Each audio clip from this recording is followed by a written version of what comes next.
Good afternoon, my teachers, seniors, colleagues, and dear friends. We are talking about a topic of history taking in cardiology in 2019, but I want to remind all my young colleagues, juniors, students, that this topic will never go out of fashion, because however gadget-oriented and technologically developed we become, as doctors and as clinicians, history taking, particularly in a clinical subject like cardiology, will never be out of fashion. When you encounter a huffing and puffing, breathless patient in the ER or in the OPD, it is not many investigations which clinches the diagnosis, but a nice history will give you a clue whether it's actually cardiac asthma or LVF that you're dealing with, or is it a simple exacerbation of COPD or bronchial asthma. So history taking is very important in cardiology because it gives very important clues regarding the final diagnosis. And if you miss that in the first step of your interaction with the patient, you might go completely in the wrong direction and land up in something else where a simple and detailed meticulous history might have saved the day much earlier. I will not go into these things because these are things which we all learn from our third year undergraduate days, that opening the consultation and introducing yourself, taking the confidence of the patient, taking the consent of the patient and making the patient comfortable is the first part of any clinical interaction in any subject of medicine. What is important is the presenting complaint, because that is what has brought the patient to you. And a detailed history of the presenting complaint is absolutely necessary to delineate the natural history of the disease that you are going to deal with. So, when you have the presenting complaints, you need to have a detailed analysis of the presenting complaint, like, tell me more about that. Can you explain what the kind of chest pain was that? And when you're asking for a history of presenting complaints, you always look for these cardinal subsets of things which we studied from our Hutchison's clinical methods many years earlier. For example, onset, duration, severity, course, precipitating and relieving factors, associated features of the presenting complaint, and whether there have been very similar episodes in the past also. Regarding the key cardiovascular symptoms of chest pain, dyspnea, palpitation, syncope, edema, claudication, you need to take a detailed history of each of them. I'll come into them one by one. What is important and different in cardiology from other subspecialties of internal medicine is that the most important history is the history of cardiovascular risk factors, because we know that the commonest cardiovascular condition which brings a patient to you is coronary artery disease. And elicitation of risk factors in these patients of coronary artery disease is of utmost importance. So you need to have a detailed risk factor history in all your cardiology patients. Always establish some basics for all the symptoms which I said earlier from the Hutchison's clinical methods. For example, for chest pain, you need to have all the details of chest pain, particularly whether it was relieved by sublingual use of glyceryl dinitrate. You rate the severity of chest pain according to your own pain scale.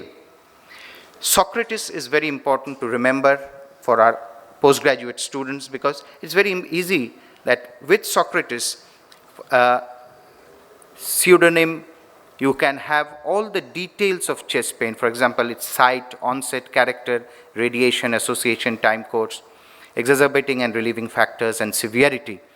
The whole thing you get within that pseudonym of Socrates. And you do not miss out anything important when you take the history of chest pain. We know that types of chest pain may be cardiac, non-cardiac. Again, cardiovascular chest pain may be not always be ischemic, because some important conditions like mitral valve prolapse, aortic dissection, hypertrophic cardiomyopathy, valvular conditions like severe aortic stenosis might be associated with non-ischemic chest pain with a history very similar to that of angina due to coronary artery disease. Right. We know the details of angina, how it behaves, how it looks, how to get a detailed history of angina. Very important to remember that in myocardial infarction, that also starts with angina only. Only in the case of myocardial infarction, the chest pain is much more severe, persistent, despite glyceryl trinitrate spray or tablets, and is associated with nausea, sweating, and vomiting. This is the usual presentation of chest pain in a myocardial infarction, the distribution. Substernal, left-sided with radiation to the ulnar side of the arm and fingers. Pericarditis, on the other hand, is relieved slightly by sitting forward. Very difficult to differentiate anginal pain sometimes from diffuse esophageal spasm, which again is central and retrosternal, and again may be relieved by glyceryl trinitrate. But to remember that usually this pain due to esophageal spasm takes a much longer time for relief with nitrates rather than angina, which is relieved in a matter of few minutes. Dissecting aortic aneurysm is again a very close mimic of myocardial infarction and acute coronary syndrome, anginal pain. But to remember that interscapular chest pain of the back is much more common with aortic dissection rather than myocardial infarction. Then we know how to differentiate pleuritic chest pain, musculoskeletal pain. Particularly, we know that TID syndrome is particularly very common in young females. These are the important differentiating points, how you differentiate non-cardiac chest pain from cardiac ischemic pain. The other cardinal symptom of cardiology where you need to take a detailed history is breathlessness, which is usually associated with edema. Dyspnea, again, you classify according to the various classification systems, for example, the NYHA class, the CCS class for angina, and importantly, the specific activity scale, which is a very good numeric scale system to classify your cardiac symptoms. Regarding orthopnea, it's very important to remember that patients usually do not volunteer the symptom of orthopnea. It is only when you ask about them whether they get dyspneic when lying flat, do they say, yes, I do that, and they feel very comfortable to explain that to the physician, the symptom of orthopnea. Paroxysmal nocturnal dyspnea, on the other hand, is also very common and denotes pulmonary edema, raised left ventricular end diastolic pressure, left ventricular failure. Again, the patient doesn't volunteer this information on his or her own. It's only when you ask these patients specifically about PND, do they come out with this nice history of waking up early in the night, spluttering and coughing, sitting up and standing and going to the windows and looking for fresh air in an attempt to regain their normal breathing pattern. So these are the associated symptoms I said. Cough again is common in it's more common with respiratory diseases, less with cardiology, but pulmonary edema may be associated with cough. Ankle edema we know is due to dependency, collection of fluid due to gravity, particularly in the ankles in a standing patient. NYHA class we all know. Regarding palpitations, I said that it's very important to determine whether it's regular or irregular. That's very important to know. Whether it's associated with other symptoms or not. If it's persistent or paroxysmal, because persistent palpitations is usually associated with volume overload conditions like regurgitations of the valves, the left to right shunts in acyanotic congenital heart disease, and some cyanotic congenital heart disease with increased pulmonary blood flow like TAPVC, PAPVC, TGA, etc. On the other hand, the paroxysmal or non-persistent palpitations are usually due to arrhythmias or certain non-cardiac systemic diseases like thyrotoxicosis, hypoglycemia, and even some psychiatric illnesses. Right. Regarding syncope, I again said you divide it into cardiac and non-cardiac syncope. Again, it may be neurally mediated, which is the commonest cause of cardiac syncope, may be associated with arrhythmias in a lesser subset of patients, and more uncommonly with structural abnormalities like LVOT obstruction, either due to HOCM or more commonly severe aortic stenosis. A good clinical history can always differentiate in 99% of cases between a cardiac syncope and a seizure disorder.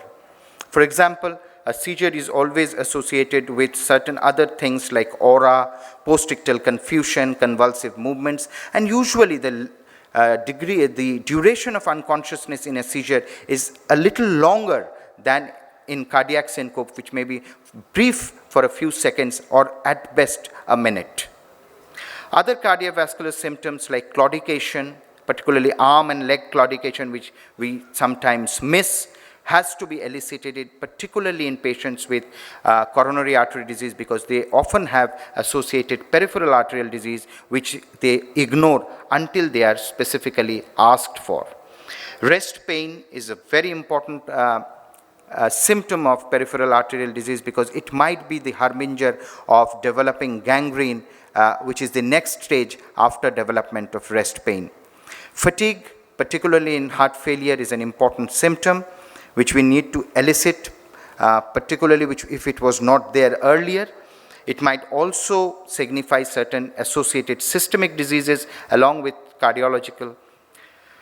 Other historical parts like obesity, smoking, risk factors, I said, dyslipidemia, diabetes, and family history is important. In cardiology, you also need to have a good past medical history, particularly of previous angioplasties, bypass surgeries, history of rheumatic fever, very important, and acute hospital admissions. Important to remember that certain drugs also are important for causing cardiological diseases. For example, NSAIDs, herbal remedies are an important cause of cardiological diseases. Contraceptive pills, drugs like cocaine are important, again, to have an idea about associated cardiological illnesses. Family history is important because we know that premature coronary artery disease is a very important cause of death in India also. You need to have a good social history regarding smoking, alcohol, recreational drug use, and these are important factors which have a very important bearing on development of coronary artery disease, hypertension, and all other lifestyle diseases which are now an epidemic in India. Regarding congenital heart disease, some important historical aspects which need to be elicited, particularly if the patient is an infant. For example, if there is history of recurrent RTI, like pneumonias, excessive perspiration is a sign of heart failure, and mother may be aware of a vibration or thrill on the chest. This is my last slide. You also need to remember that there are some factors which are important in history taking, which depending on the patient or the physician, you might land up with some problems. For example, command of language of the patient, you are not being able to communicate. Similarly, physician factors like lack of patience, lack of time, and badly structured questions will give you a completely distorted history, which will completely which will take you completely in a wrong direction regarding the correct management of your patient. Thank you very much.